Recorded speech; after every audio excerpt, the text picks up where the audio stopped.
अब हामी चाहिँ बल्ल नेपालको ट्याक्सको सिस्टम अथवा ट्याक्सेसनहरू के चाहिँ नेपालमा लाग्छ त भन्ने कुराहरू चाहिँ स्टडी गर्न जाँदैछौँ। र बेसिकली के छ भने 4वटा टाइपको ट्याक्सहरू चाहिँ नेपालमा अहिले करेन्टली लागिरहेको अवस्था छ, एक्सेप्ट तपाईँको चाहिँ प्रोभिन्स गभर्मेन्टले लगाउने अरू चार्जेसहरू फिजहरूलाई छोडेर है। मेन रूपमा चाहिँ मुख्य रूपमा चाहिँ 4वटा टाइपको चाहिँ ट्याक्सहरू लाग्ने गरेछ। र फर्स्टमा के छ भने इन्कम ट्याक्स लाग्छ नेपालमा। इन्कम ट्याक्स एक्ट 2058 अन्तर्गत इन्कम ट्याक्स लाग्ने गर्दछ।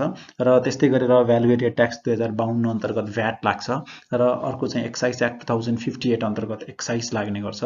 र कस्टम एक्ट 2064 अन्तर्गत चाहिँ कस्टम ड्युटी, जुन चाहिँ हामी इम्पोर्ट गर्छौँ सामानहरू र एक्सपोर्ट गर्छौँ त्यसमा चाहिँ कस्टम ड्युटी लाग्ने गरेछ। र एडमिनिस्ट्रेसनको पार्टमा हेर्दाखेरिमा चाहिँ नेपालको value added tax, excise act र इन्कम ट्याक्स एक्ट 2058 यो 3टा एक्टको चाहिँ एडमिनिस्ट्रेसन चाहिँ इनल्यान्ड रेभिन्यू डिपार्टमेन्टबाट आइआरडीबाट हुने गरेछ। भनेको इनल्यान्ड रेभिन्यू डिपार्टमेन्ट चाहिँ रेस्पोन्सिबल छ के को लागि? यो 3टा एक्ट इन्फोर्स गर्न, यो एक्ट भित्रको चाहिँ ट्याक्स कलेक्सन गर्नको लागि।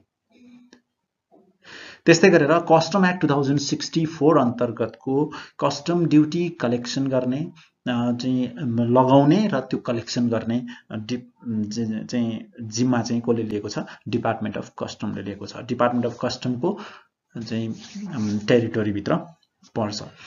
भनेको कस्टम एक्टको एडमिनिस्ट्रेटिभ डिपार्टमेन्ट भनेको कुन हो त? डिपार्टमेन्ट अफ कस्टम हो। र यो 4वटै एक्टहरू चाहिँ एभ्री इयर के हुन सक्छ? परिमार्जन हुन सक्छ, एमेन्डमेन्ट हुन सक्छ। र नेपाल गभर्मेन्टले आवश्यकता अनुसार यो 4वटै एक्टभित्र भएका रेटहरूलाई चाहिँ परिमार्जन गर्न सक्छ। त्यहाँ भित्रका शेड्युल्सहरूमा चाहिँ चेन्ज गर्न सक्छ, कुनै चिजलाई हटाउन सक्छ, कुनै चिज राख्न सक्छ। भनेको गभर्मेन्टसँग चाहिँ के छ? फाइनेन्स एक्ट भनेको एभ्री इयर आउँछ। यो बजेट आउने बेलामा फाइनेन्स एक्ट आउँछ, त्यो तपाईँको चाहिँ गभर्मेन्टले अनाउन्स गर्छ। र त्यसमा चाहिँ यी सबै एक्टहरूमा चाहिँ के चेन्ज भए भनेको के एमेन्डमेन्ट भयो भन्ने कुराहरू चाहिँ इन्क्लुड गरिएको हुन्छ।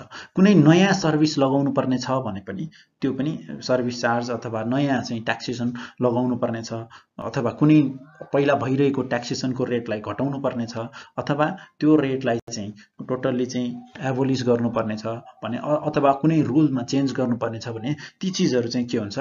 नयाँ फाइनेन्स एक्टले चाहिँ एड्रेस गर्ने गर्दछ नेपालमा।